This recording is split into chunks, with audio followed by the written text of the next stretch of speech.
His village burns. Warriors on horseback, swinging their swords. Axes split skulls, slaughtering, butchering. His father fighting outside. His mother preparing something on the small wooden table. The screams rise to a crescendo. He stares at his mother. No concern, no panic, no fear. Her face is hard and determined as she prepares a thick black elixir that she says will help them sleep through the madness. She is their strength. She is his strength. He has never seen her in this way, and he feels safe despite the chaos and carnage outside their small thatched home. His mother hands his brothers and sister small cups of the elixir. She turns to Tarhos with a reassuring nod. She helps him drink his share and tells him everything will be as it is supposed to be. Bitter and thick, the elixir oozes down his throat as the cries and screams and clangs rise and fall outside. Then he feels it. The numbness spreads from his lips to his feet. Faces blur, sounds fade, and an inky blackness spreads over his eyes as he falls asleep in his mother's warm embrace. Then there is silence. When he wakes up again, he finds himself crushed under the weight of mangled and mutilated bodies. Sightless eyes, slashed throats, strange sounds all around him. Horses neighing, children crying, knights laughing and making merry. Young Tarhos stares at a ghastly face pushing up against his. He shifts slightly and narrows his eyes. The blurred features suddenly reveal his uncle, eyes wide and scared, mouth caught in a death scream. Tarhos knows he should be scared. He knows he should feel sad, but he doesn't. And he knows he should feel guilty for not feeling sad, but he doesn't. What he feels he doesn't understand or cannot put to words. He just stares at the horror before him without flinching. A hand suddenly grips his arm and pulls him out of the pit, and as he's carried away, he stares at his burning village in wonder as a high-pitched whine fills his ears.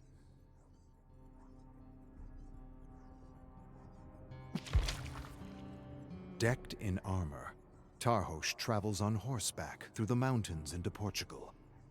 The lord he serves believes a relic, the lapis paradissus stone, is buried deep in the catacombs beneath the city of Sintra.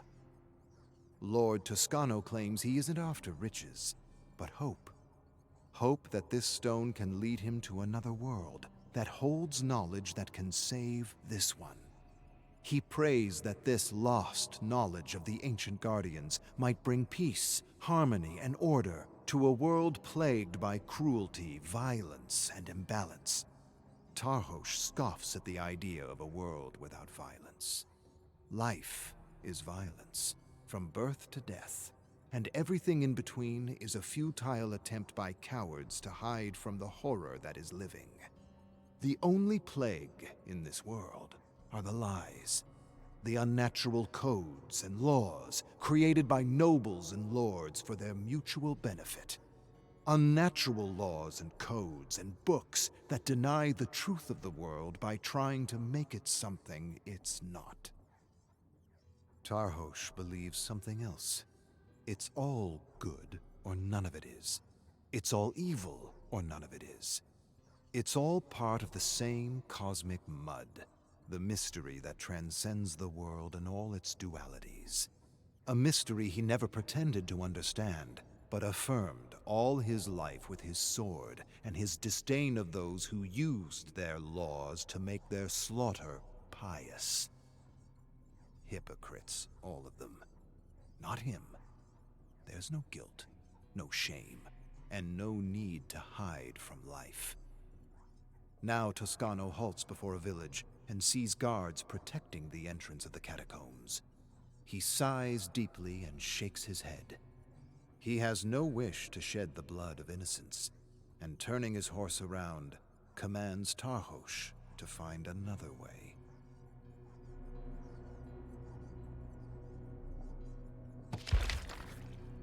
Find another way.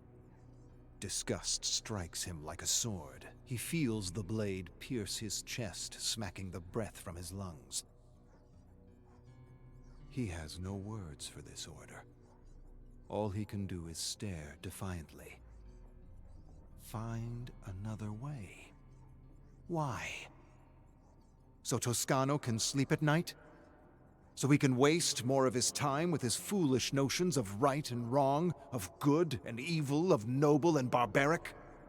Toscano's entire fortune was secured with violence and slaughter, justified by highly imaginative codes and laws. His fortune was secured with nothing but darkness. Tarhos grinds his teeth as disgust darkens toward hate. And he feels something else.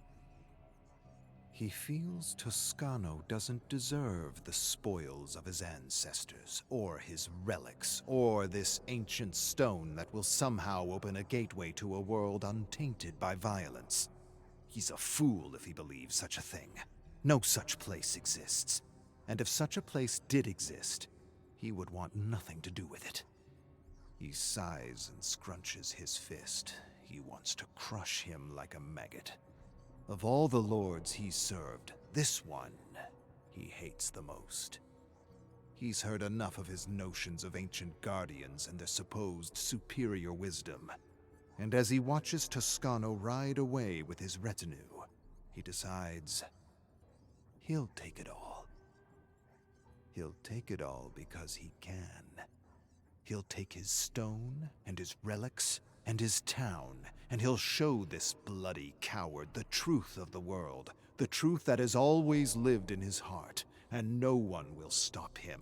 Not the guards in the village, and certainly not the 3 knights Toscano left behind. Without hesitation, Tarhos dismounts his horse and unsheaths his sword with a terrible ring.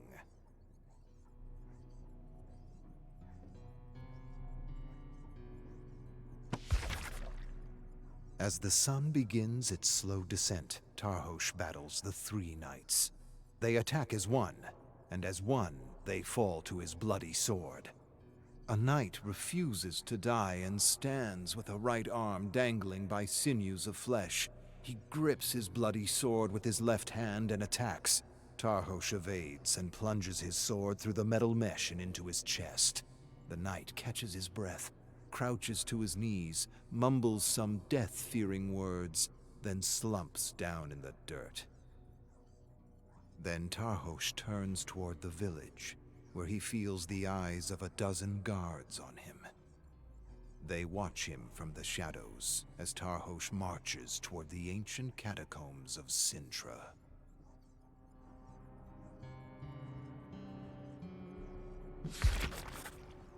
The guards stand outside the ancient door, strapping young men with crude swords. Tarhos sees the fear in their eyes as they raise their torches to see who dares challenge them. At 6'6", Tarhos knows he presents an imposing figure. He commands them to clear the way, but the guards draw their weapons, and Tarhos feels a darkness crawling out of his heart and into his veins. He grips his sword tightly as guards close in on him from every direction. He glances around, unafraid. Then one guard shouts some nonsense about honor and things that are sacred, and they scream their anger and attack in unison. Time slows to a crawl as Tarhos fights through the guards. His sword gleams in constant motion under the setting sun, whirling to sever limbs, smash backs, and slice necks. The guards shout and leap with a burning need to protect the dead. Tarhos burns with a stronger fire to affirm life in all its pain, agony, and horror. The last standing guard runs for his life, screaming for mercy. Tarhos strikes him down and turns to the ancient wooden door with a wicked smile. He wipes the blood off his blade, then picks up one of the fallen torches and steps into the darkness.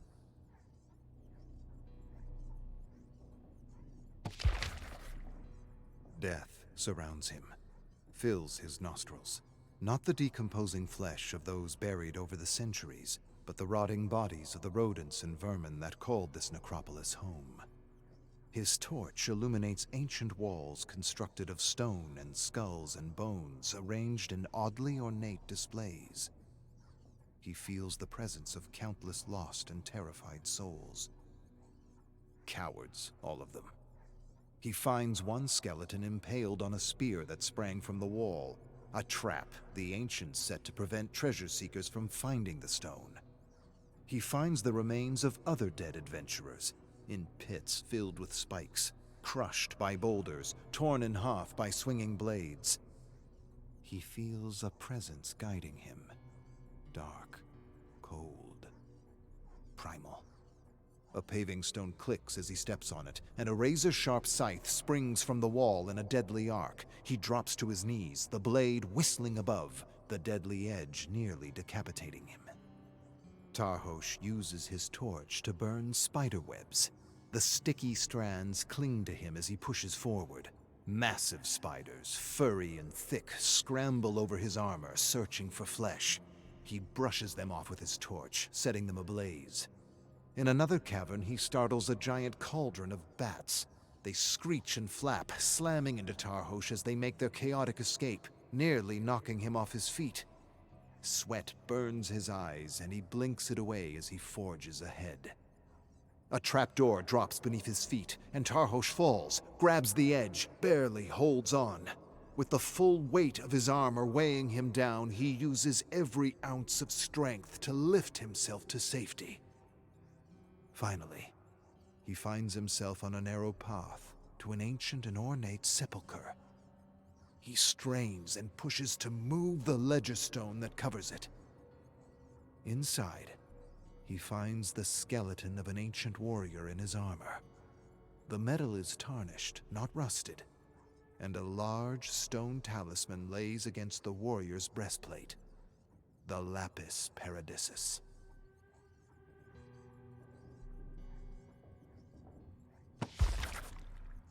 Tarhos retraces his steps as his torch dims and dies, plunging him into darkness. He feels his way ahead, past the same deadly obstacles, avoiding the pits, avoiding the blades. Countless spiders skitter over his armor, probing for a way inside. He detects a tiny glimmer of light that gradually grows until finally he emerges from the catacombs. With renewed vigor, he contends with a few surviving guards as he passes through the village, finds his horse, and sets off into the dark. Upon returning to camp, Tarhos finds dozens of warriors and knights waiting to make him pay for his dishonor. They attack with a terrible scream. Tarhos evades death blows and senses his fatigue, and he knows they are beyond his strength to defeat. But Tarhos also knows it's not his strength defeating them, nor is it his skill. He's only a vessel for the darkness, and the darkness, shaped by his skill and size, fights through him, dispensing heads, limbs, and torsos like something inspired, like something divine. Toscano wades into the mayhem and screams for the violence to stop. Tarhos holds the talisman high, and Toscano's eyes grow wide as they take in the arcane symbols. If you want it, you must take it. Bend your knee, or face my sword. At once, Toscano orders his men to put down their swords, refusing to be the cause of more slaughter. They all bend their knees and bow their heads, and Tarhos takes Toscano prisoner.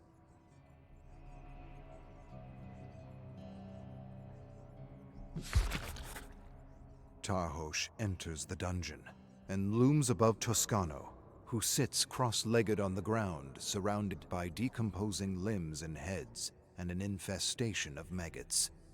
Toscano looks up at Tarhos. Then his troubled eyes lower to a dripping basket in his hands. Tarhos kneels before Toscano and opens the basket as though he were about to share bread and wine with him. But instead of food and drink, he pulls out a head, examines it, and asks his name. Cavaliere. Tarhos places the head in a pile of festering heads so that the wide eyes are staring at Toscano. Then he pulls out another severed head. Arno. He was a coward, you should have heard him beg. Tarhos pulls out two other gory heads and places them so that they all stare at their lord with wide, terrified eyes.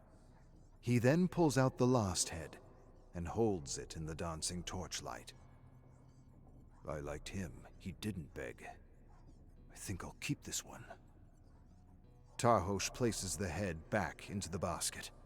He stares at Toscano for a long moment, then stands and exits the dungeon, leaving Toscano with a few more heads to keep him company and perhaps to help him remember where he hid his secret books and relics.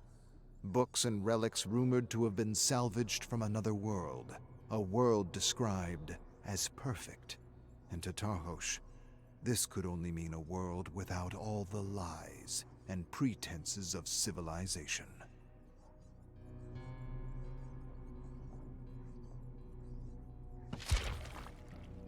Tarhos approaches the dungeon door, but doesn't open it. Through a small opening, he stares at Toscano, lying on the ground with the maggots. A thick wall of flies makes it difficult to see. I would have thought you would have crushed the maggots by now rather than live with them. Toscano's eyelids open slowly, but he doesn't respond. The nobles are preparing to attack me. And why? Because I am doing what they do, only without the lies. They say I am mad. Tarhos scoffs. Do I seem mad to you? Life is madness, and I accept it for what it is. So perhaps in that way, I am mad. Tarhos opens the door, enters slowly, and crushes several maggots as he paces around the small dungeon. I remember a village we destroyed because a man had stolen food from a noble. The entire village in ruins and everyone hacked to pieces because of a few stolen apples. So much suffering and death because of one man's hunger and another man's ego. That's the history of the world, right there. Tarhos fixes his gaze on Toscano, who says nothing. I didn't mind the killing, but I did mind the praise and honors we were given for our just and pious deeds. That kind of talk is true madness. Tarhos pushes through a cloud of flies and approaches Toscano. He stares at the symbols scratched into the floor and laughs to himself.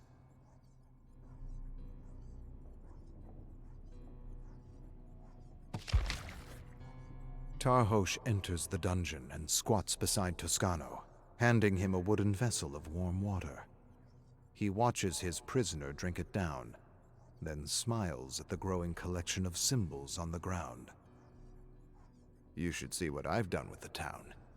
I've made similar symbols with cadavers, and I've recently added old rivals to my rather impressive displays.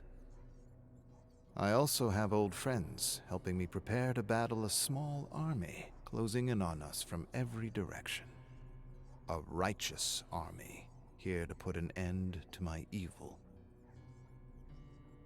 Tarhos breathes in the stench of rotting humanity.